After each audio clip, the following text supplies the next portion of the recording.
Boutique Care offers you a unique exclusive membership in our nationwide concierge medical services network. Hi everyone, I'm Dr. Judine Bontemps-Hill. I'm double board certified in family and obesity medicine. We pair exclusive personalized care with accessibility and convenience. A better way for you to receive immediate quality medical care. Whether at our main Orlando, Florida office, traveling across the U.S. or visiting the States, we bring you the best medical care without waiting for an appointment. Become a member today by calling 407-234-5282 or visit us online at jdhmeg1.com. JBH Boutique Care is proud to sponsor Sounds of the Diaspora, music and conversations with artists, and host Dion Parson every Tuesday, 7 p.m. Eastern Standard Time, right here on Source TV Radio Network, WGSN, Washington, D.C.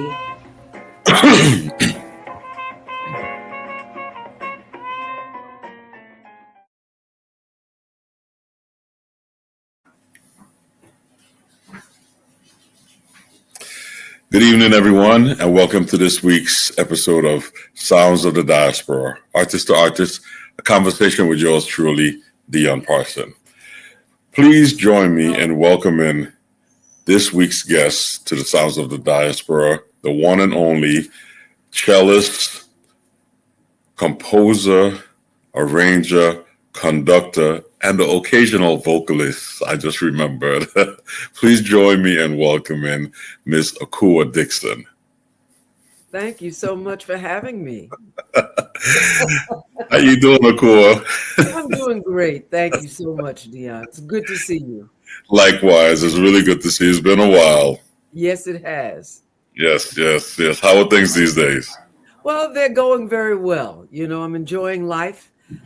Kids are grown. I'm working and sharing my music in a different way, and it's just going really good. Great. And I know you're proud of the kids. They're both musicians as well, doing well. Yes, they are both doing well. Andromeda has a new CD out that was just released that really is I'm just amazed at both of their composing skills. Mm-hmm. Great. And Orion is doing good? Yes, he is. That's great. Well, please give them my best. And I know you're the proud mama, so congratulations on their accomplishments. Oh, I will tell both of them. Great. I know your family is also getting grown, your son. Mm-hmm. Yeah, he's finding his way, playing the trumpet, doing his thing. Yeah, it's really nice. I'm enjoying that, and it's giving me a new perspective on things, just to have him, have that encouragement. I was practicing the piano yesterday at my in-laws, and I was messing up some notes. And when I finished and went outside on the patio, he looked at me and said, "Man, I'm going to tell you the same thing you tell your students. Just read the music, play the right notes." Yes. You got me, son. You got me. So. Okay, that's good. It's good to have that, remind every once in a while. I was tired. I was just like behind the piano, just like messing around. But I was messing up some notes, and he reminded me, like, "Hey, Dad, you got to get it together. Come on." Yes, they're always listening. They're always listening. But that's great. But so thank you for coming on the show. I know I reached out to you a while back in the middle of your hectic schedule, and we settled on this date. And you're the first string player, cellist to be on the show. And so I wanted you to be the first as I was putting my list together to have artists on here, and your name came up. And one of the reasons why I wanted you to be the first on the show is because on Sounds of the Diaspora, we try to connect artists with the Afro-Caribbean diaspora, but also from a genre perspective. And I know you're classically trained, but I know you as a jazz cellist, conductor, arranger, composer, and a vocalist. So you cross many genres. So I figured that your story needs to be told. So let's start from not the beginning, but let's you could take us back as early as you would like. But how did your musical journey start? Okay, I was born in Harlem. Okay, and into a family where my mother's family no one had studied classical music, but all of her siblings could tinkle out a spiritual or a blues on the piano. Because you have to realize that if you go back to the early 1900s, we didn't have the same kind of equipment. Everybody had pianos in their house. Right. You know, so all of them played their spirituals and stuff tinkling on the piano by ear. Okay. And I grew up going to Baptist and Pentecostal churches, which put me in tune with the actual rhythm and feeling of the history of Black music in America. Right. Okay. So when I was in elementary school, I had the opportunity to study cello. I had an older sister that had started on violin, and 2 years ahead of me. But I loved the instrument. I loved the instructional situation I was in. The New York City public schools back then were in fabulous shape. And my elementary school, for 4th, 5th, and 6th grade, I had a half a day of music and a half a day of academics. Right. Okay. As long as I kept my academics up, I could do that. So it gave me a chance at a really young age to get a good foundation. Mm-hmm. Parents not wanting their children to just play and be on the streets in our community always set it up so that those of us that played instruments, we got together and played chamber music on the weekends, took music out of the library.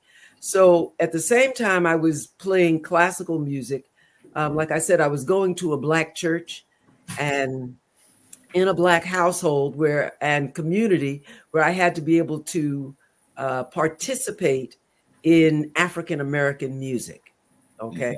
I couldn't go to parties and dances and not know what the latest tunes were. Right. They were not part of that classical world. So I had to learn both, you know. Okay. By the time I was in junior high school, I was working as a cellist, doing messiahs and stuff like that at different churches. There's New York City. Really, it was amazing to grow up in because there was music from all different nationalities around. And I had friends from all over. So we would play in a Greek church. We'd play in a Jewish synagogue, you know. Mm-hmm. We'd play Latin bands. So I always had the opportunity to reach out and play other things that were all notated, right, but rhythmic, okay? People were having, I would say that Black and Latino artists especially had a difficult time finding string players who were strong enough players to play their music, right, and keep the rhythm. Whereas most of the European classical players, even though they had the technique, their rhythmic styling wasn't correct. Okay. Mm-hmm. So my first professional job where I had to get my union card was at the Apollo Theater at 18 or 19 years of age with James Brown. Okay. You string quartet. At a string quartet. At the same time that I was in school doing classical stuff, playing with the symphonies and still getting my technique together. This was all written music for me, you know. Mm-hmm. I would say that the biggest catalyst for me was, I said, New York was just a wonderful place for me to have grown up with. I got to play with everybody. So when I was about 25, I got to do a concert with Duke Ellington, you know. Beautiful. And it really hit me because I was trying to incorporate these kind of sounds into my music. And when I really did that job, I just said, you know something? This is a turning point for me. I have to learn how to improvise. Mm-hmm. That's my heritage. That's my culture. It's not just about reading the parts and being able to do it well. So that's where my journey into learning to improvise and bring my string quartet, which I had at that point in time, into the foray of doing this music. Great. So you at this time you was just studying classical, playing professional gigs, but your jazz development, improvisational skills just came through working and developing that on your own. Yes. And yeah. I have to say too that Jazz, the root of jazz is the spirituals, work songs, and gospel music of African Americans, you know. Right. So every Sunday I was going to church, and either I was going to a Pentecostal or a Baptist church, which was all day, you know, and the music, you had to be on top of the rhythm, you know. So I wouldn't, but I was infused with the rhythm of it from the time that I was a child. Right. And I will have to say that as a string player, it's very difficult to learn changes in jazz with jazz musicians. You know. Okay. The music, you know, I will say the music is written for B flat instruments. Right. Know? And they jump into it and just go to town, and having to wait on string players to try to figure out what they've been doing for the last 40 years. Strings are at the beginning of playing jazz, you know, and for them to have that kind of patience sometimes is very difficult. Right, because a lot of composers don't know how to write for strings, because you guys are in the movable clef, the alto clef, or you have those different nuances, and they may not be versed in that, so you're left out. They just kind of leave it up to you to figure out what you need to do. Yes, and a lot of stuff that they write really doesn't fit on the instrument well. Right, it's outside of the range and stuff like that. And the hand positions, the way the shifts are. Yeah. We can't, when I think about the saxophone, which to me is a glorious instrument, it has a lot of power and sound, and you just stand in one spot and you can just play all these notes. I have to shift all over the place to get anything, so it's a whole nother ball game of technique. And as far as the range of the cello, it's not low enough to be a bass, and it's not high enough to be a violin. So you're kind of in the middle. So you're not a melodic instrument per se, and you're not a bass instrument. So a lot of people don't know what to do with the cello. Right. But I will say that it's a beautiful instrument. The instrument goes down to the C, 2 octaves below middle C. Okay. The bass only goes to an E below that. So it's not that big a difference. And in European classical music, the cello in a string quartet functions as the bass. Right, exactly, yeah. Okay. Uniquely enough, I have at the University of the Virgin Islands, I have a student, our first string major, and he's a cellist. And he was in my youth ensemble for a couple of years, and he's a pretty good classical cellist, but he's been playing bass. So we were teaching him jazz. He was playing the bass part on the cello. He's playing now. He picked up the bass over last summer. He started messing around with the bass, so he's now playing bass in a jazz ensemble, but he plays a really good jazz cello. And I would love to introduce him to you, because, you allow with him, but from the cello, he's like, I really want to be a cellist, but I understand the bass now. So he's developing that as well. So there's a lot of synergies in that. And I know other musicians have transitioned from the cello to the bass and become proficient on that level. There's a good reason for that. And as a woman, I would say that I had a luxury that the men didn't have, in a sense, in that there was no work for cellos in jazz. There's work for bass players in jazz. Right. Okay? Every band needs a bass player. So even Ron Carter, who started out as a wonderful cellist, switched to bass. It's a way of earning a living. Right. Okay? In my case, since I also came up classically and I had all these sensitivities for other styles of music, I was in demand on Broadway and other styles of shows and ways of earning money other than just jazz. Right. So I could take the luxury of not switching to bass. Right. And as a performer, you also got so much experience playing in the pit, playing with orchestra, playing in smaller quartets, that it assisted you as a composer, because you wrote a number of string pieces for pop artists and different situations. And that's great too, because it helped you around once you decided to develop yourself as a composer. Yes. Well, and strings are my specialty in writing. Okay? Right. So the popular stuff that I've done, which I'm really so proud of with my string quartet, the string writing is arrangement part of the composition really stands out because that's my forte. Right. Who are some of the artists that you have written arrangements for? Look at Everything is Everything, Lauryn Hill, the Miseducation of Lauryn Hill. Okay. I did the strings for that, and that's my string quartet playing. Okay. Also, A Rose is Still a Rose, Aretha Franklin. Mm-hmm. That's my string writing. I didn't do the arrangement of the song. I arranged the strings. Right. So I've done for that kind of recordings, yes. Right. And I know you've played with a number of jazz artists in special projects like their group plus strings. And can you talk about some of those projects? Yes. One of the ones that really comes up that stands out for me was Betty Carter, Okay. because she wanted to do something with a string quartet, but her idea of a string quartet was 4 cellos. Okay. And she let me know that she played cello in her youth and she still had her instrument. Okay. Which I was surprised to hear, but not shocked because, her voice is so wonderful. I was just saying, oh yeah, another cello player. But Jerry Allen did the arrangements, so you know that the music was wonderful. Yeah.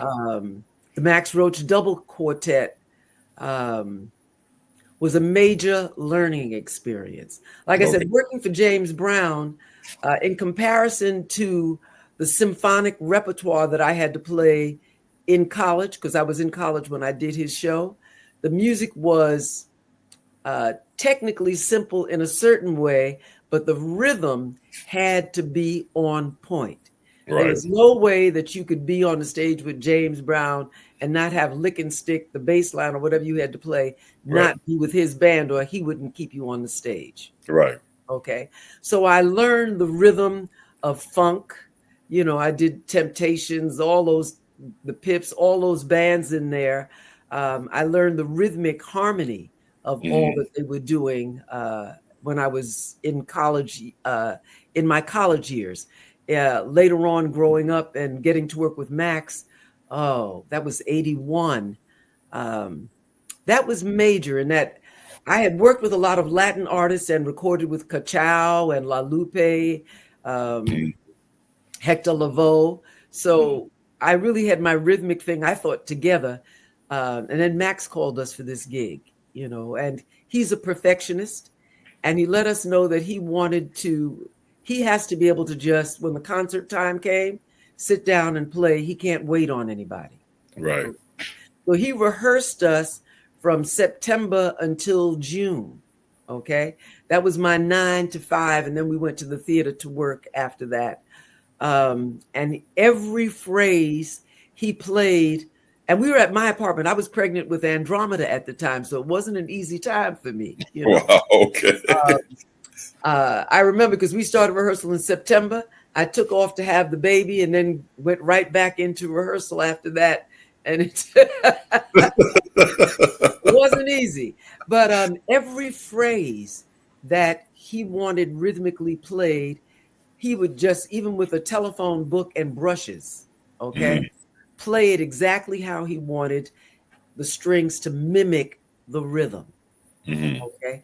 He also insisted that we cassette all of those rehearsals. Right. So I have him talking and explaining about the ghost notes and everything that we needed to do in order to be able to play with him, and starting the metronome out at a slow tempo and just working it all the way off the other end, right. Because you had to practice like that so that when it came time for concert, boom, you just sat down and just hit. And played. And he loved those tempos. Oh, it's ridiculous. Yeah. It's ridiculous. There's one particular track, and I didn't think about it before because it's not a video. Cecil Bridgewater wrote a piece called Bird Says. And there's just, the piece is really, really long. I just took the string ensemble chorus. It's called Bird Says, and I have it on my SoundCloud page. And it's just the string quartet and the bass. And we've kept the tempo from where Max started the piece, with Odine and Cecil soloing. And then here comes the string quartet playing this ridiculous Charlie Parker lick ensemble chorus that Cecil Bridgewater wrote, and then continued on with Max's solo after that. And the tempo does not change. The string quartet got such applause. It's a wonderful track, you know. Yeah, and I've listened to that, you know, group, the double quartet with the strings a number of times just in my study of Max Roach, and it's really, really beautiful. And I know it's a challenge playing with string players, because when you play with an orchestra, which I've done also, you know, they play behind the beat. You know, orchestra plays behind the beat. I remember playing a gig with John Faddis one time, and we were in rehearsal. And I'm watching the conductor, and our downbeats weren't lining up. And after like the second or third try, I looked at John and I said, "Never watched the conductor." I never watched the conductor. It was my first orchestra gig with a jazz, and I just said, "Man, I'm just playing." And as soon as I decided to just take the bull by the horn, everything came together. Yeah. But it just, the entire night, it was like 140 piece orchestra. It was like almost, it felt like it was like a beat behind us on everything. I'm going to say this too, because in my case, growing up, getting those kind of gigs, for the most part, they would hire, and these are Black artists, they would hire the New York Philharmonic, and they would put a few of us in there. Okay. Right. So because I'm in the string section, I can't change the rhythmic impetus of the section. I've got to play with the section. With them, yeah. So at a really young age, I just had this dream and this desire to be able to do the arrangements and contract the strings myself, to contract people who really understood the rhythm. Because a lot of those jobs, in the end, I can think of some very prestigious jobs that we did that they decided at the end to just get the CD and play the CD and have the strings just sit there, you know, and not play because they weren't getting jiggy with it. Right. The rhythm is the problem. And the fact that in most conservatories, they don't teach anything about American music. So people don't know what the head of the tune is, what the bridge is, basic forms. So they're just reading the paper. And when you're working with pop artists, they sometimes take an extra bridge or take an extra verse or change things up. And if you don't know that, they're stuck having to do it locked into the paper. Right. Yeah. That is a challenge, especially with only classically trained musician. And again, that's why I wanted everyone to hear your story, because you have paved the way for a lot of musicians because of your upbringing from the spiritual environment in the church, but from your classical training, but then being, thrown into the jazz world, the pop world, the professional world at a young age, you understood right away that there's a structure to all of these things. Right. And each one is different. Each one is different. The Montuno is different than funk. Exactly. But they all speak their own right, and they all have their own clave per se, but you have to understand, how that works. And you really have done a great job over the years putting that together. I know you've played in a number of string quartets, but do you have a working quartet at this time? Okay. I had, my string quartet was Quartette Indigo. And it was a quartet that all of the players improvised. Okay? Right. I'm the last living one in my quartet. Wow. And I've done a few things where I've put together a string quartet, but in recent years, after losing everybody, the last 2 CDs I put out were cello with rhythm section.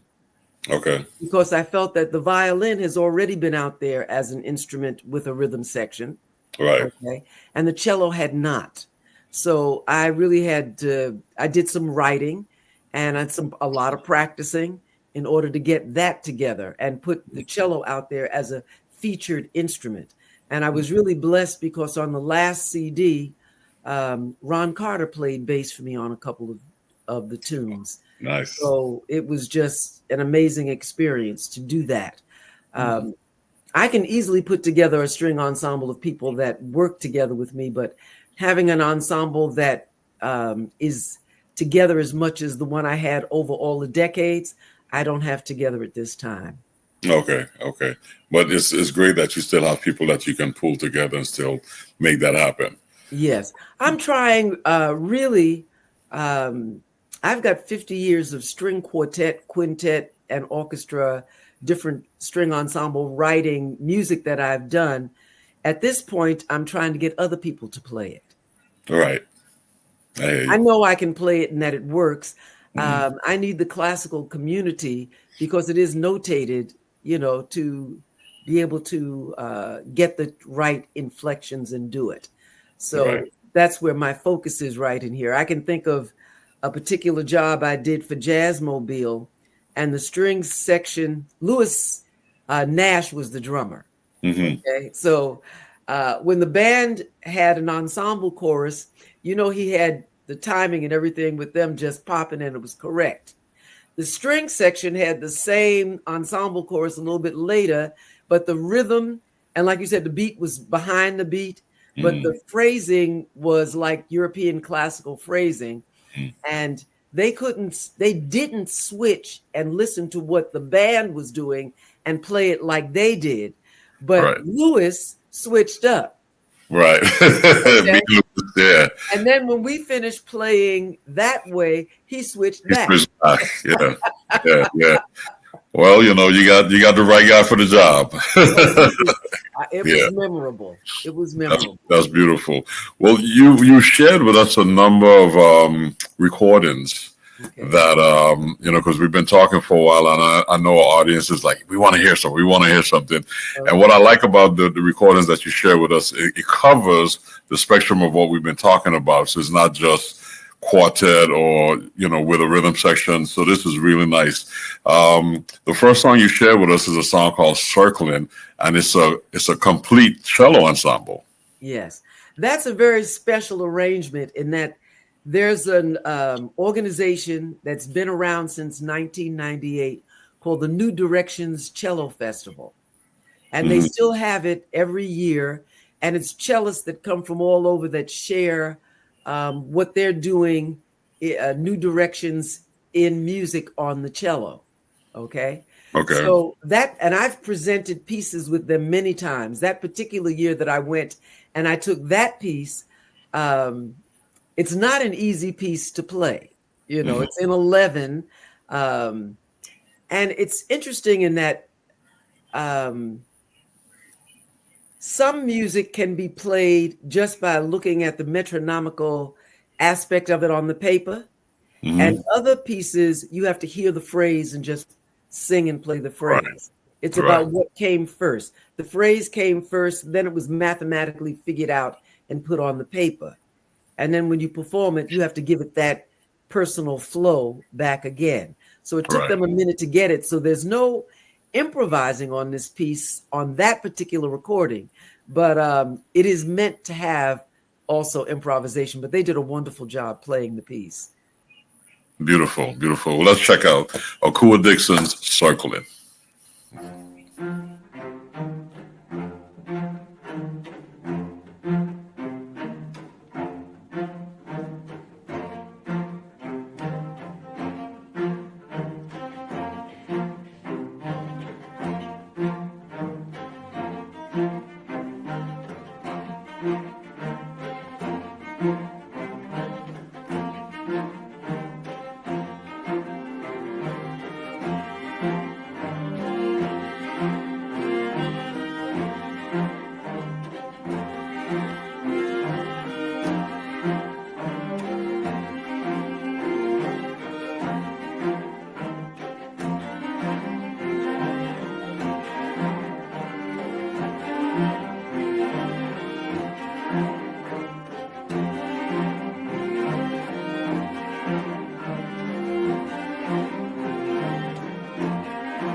That was 2018. That was Yeah. well, not that long ago. That's great. I haven't listened to that tape in quite some time. It was good to hear. Yeah. So, how many cellos were on stage? I have no idea. That festival every year, there's tons of cellos, and they always have a concert where they, play music that's been arranged for the cello big band. Mm-hmm. Okay. I've presented music there several times, and Nice, it's always wonderful. Nice. One of our listeners says, "Bravo! That's a lot of cellos." Right for that. Well, the cello has such a wide range and such a beautiful sound that there's nothing wrong with having a lot of cellos. Oh yeah, it's great. I like the flow of the 6 and the 5, making it 11, and then there's a 5 section in there, and then it ends at 5, which kind of wraps it all up. It's really nice. Yes. Well, thank you. I'm glad you like it. Oh yeah, it's beautiful, beautiful. This again, you do some amazing things, and people need to know about it. It's interesting because that particular piece is very orchestral in a sense. Right. Yeah. Of my writing. Yeah. And I've written in a lot of different styles, including tunes and everything else, Yeah. Well, I'm enjoying it. And I'm looking forward to the next piece which you wrote, which is kind of like two things in one, Lamentation and Ladies Blues. Yes. When I work with the string quartet, the cello functions as the bass in the string quartet. So I don't really get a chance to play, and as the leader of the band, people like for me to be able to play and make a statement. So I'll play a solo piece, a short rendition into another work a lot of times, So that's how Lamentations into Ladies Blues happened. Lamentations is by one of my favorite composers. He's an African-American classical composer, Coleridge Taylor Perkinson. Okay. He's got a suite called Lamentations that has like 5 or 6 movements, and that's part of one of the movements. Mm-hmm. And then you just segue into your Ladies Blues. Yes. Okay, great. Well, which is a simple blues, and it's one of my earlier pieces, but you have to realize that getting a string quartet to play a blues was something very unique and different and hadn't happened. So in the 70s, when I wrote that piece, trying to get everybody to play it was a challenge. Right. Now it's not a challenge. There's a lot of string quartets who can play it and swing on it, Well, let's check it out. Lamentation and Ladies Blues.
you.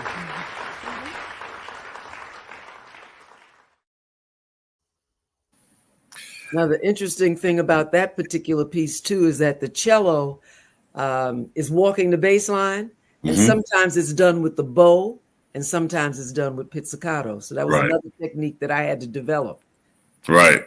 Right. But it's when you started to walk, it was like I had to kind of double the take because it felt the vibe. But then you were playing, when you started off the piece, you were playing these grace notes that was slipping into the note. And it was very blue, like these blue notes, like, you know, elements of the blues. That's really nice. Like you see, you don't never hear that hardly hear it in cello or string music, but you have all of those things within the quartet.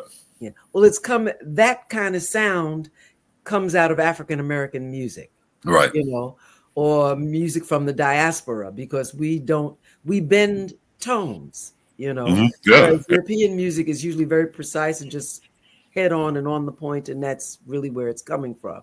That string quartet also, that was one of those jobs that when I did it, they picked the other three players. I sent them the music, and that's not even my cello. That's somebody else's cello that was up there. Sponsored the festival, and I came up and had a rehearsal with them, and we hit the gig. Nice. Well, excellent players. We have a listener that said, "Love it, very bluesy." So yeah, you're dealing with great musicians. I actually was going to ask you if that was one of your working quartets. Nope, they're alive and well. I could easily pull them together. Yeah, good. That's good to know. That's great. It was beautiful stuff. I mean, again, you don't hear the blues like that. Not in strings. Not in strings. Yeah. It works. It works though. You're doing it. I'm enjoying this. Well, you have another piece that I found to be really interesting because this combines the rhythm sections with the strings. And when I saw the name of the song, is Whatever. And I'm like, Whatever? I said, what was she thinking about when she wrote it? But as you play the melody, you're playing whatever, like over and over. I said, okay. I got it. I don't know what you was thinking about, but I got it. I know you did. You know me, so you probably interesting. But you know, I have over the earlier years, writing and doing things with the string quartet, the kind of jobs that we got called to do, Black History Month performances, places in libraries, churches, weren't really so much in jazz clubs, you know. Right. So the repertoire that I developed for them was very different than if we had been just doing jazz clubs in particular. But back then, someone said to me, you know, you don't write tunes, you write compositions. Right. And I said, okay, well, is that a bad thing? They said, no, but if you're going to play in a jazz club, you got to write tunes. You know, you can't play compositions in a jazz club. So I said, okay, let me see about writing a tune. So I did. I wrote a couple of tunes, and one of them is Whatever. Well, we're good. Let's hear it. Hear it. I really enjoyed it. It brought a smile to my face. So let's check it out. Whatever by Akua Dixon.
I love it. Yeah, one of my tunes. I love it. Yeah, I like that kind of modal vibe,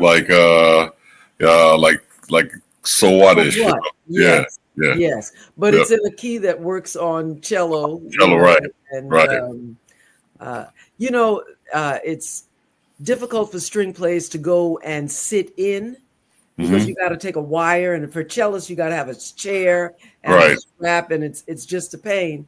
So the opportunities to really get to sit in and play jazz and learn with other people is something that has to be resolved for string players, and especially cellists. Right. So, but you're doing it. You're making it happen.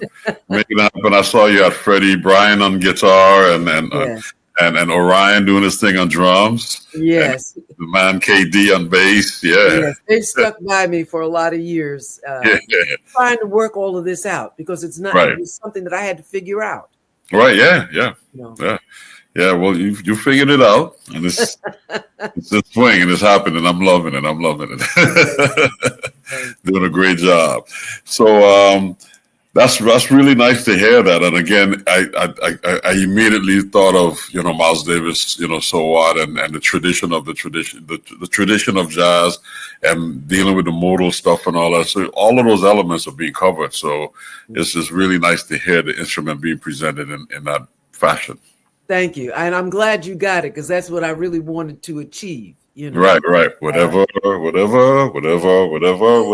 what I'm thinking as you're playing it. And I'm like, I can only imagine what she's thinking. Private conversation. Well, you wrote a jazz tune, so it happened. Read the music. Yeah. That's great. Well, we're down to our last song. Oh. And I noticed it's named for your son Orion. So you want to tell us a little bit about this before we jump into it? Orion's Gait. Orion's Gait, and it's Gait, G-A-I-T, his walk. Okay. Orion has a very interesting personality, and as a child, raising him, it was very interesting. I would sometimes, and this still goes on to this day, I'll hear him at the piano playing something of mine, but changing the harmony and everything all up on it. Okay. But it's an original composition of mine, and he just he hears very differently than me, but he'll take that same melody and structure. This particular morning that he was going to school, he was being a little bit of a pill, okay? Mm-hmm. And he kept doing the same kind of aggravation, but in a different way. So the melody line kind of does that. It's the same melody, but it has a different harmony underneath it, to express what I was going through with him at that moment. Okay. But I was recently out to his house, and he said, I want you to hear something. And he was playing one of my tunes, and he had totally reharmonized it. And it took me a minute to figure out, why don't you write your own tune? Which he does, but he's stretching it, and I think it's wonderful. That's great. Well, let's check it out. I'm curious to hear it. Orion's Gait by Akua Dixon.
Orion's Gate. I love it. Somebody wrote so mellow, so peaceful.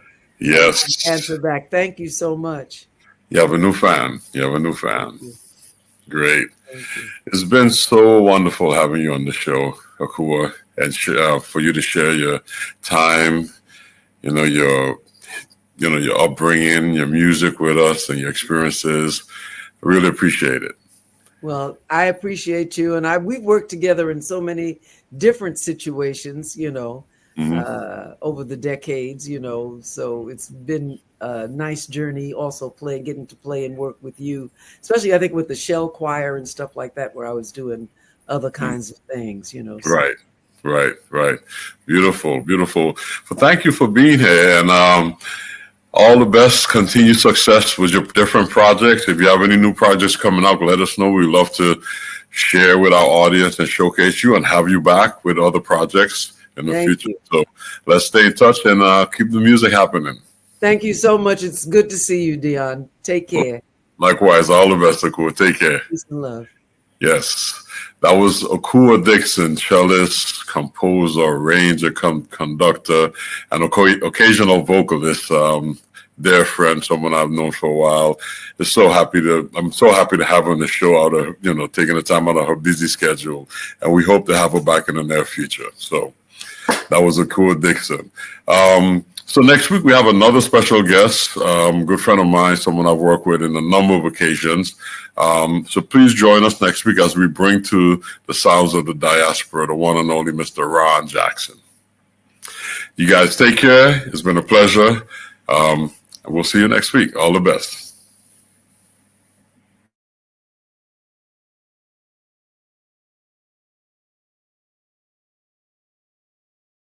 JBH Boutique Care offers you a unique exclusive membership in our nationwide concierge medical services network. Hi everyone, I'm Dr. Judine Bontemps-Hill. I'm double board certified in family and obesity medicine. We pair exclusive personalized care with accessibility and convenience. A better way for you to receive immediate quality medical care. Whether at our main Orlando, Florida office, traveling across the U.S. or visiting the States, we bring you the best medical care without waiting for an appointment. Become a member today by calling 407-234-5282 or visit us online at jbhmeg1.com. JBH Boutique Care is proud to sponsor Sounds of the Diaspora, music and conversations with artists, and host Dion Parson every Tuesday, 7 p.m. Eastern Standard Time, right here on Source TV Radio Network, WTSN, Washington, D.C.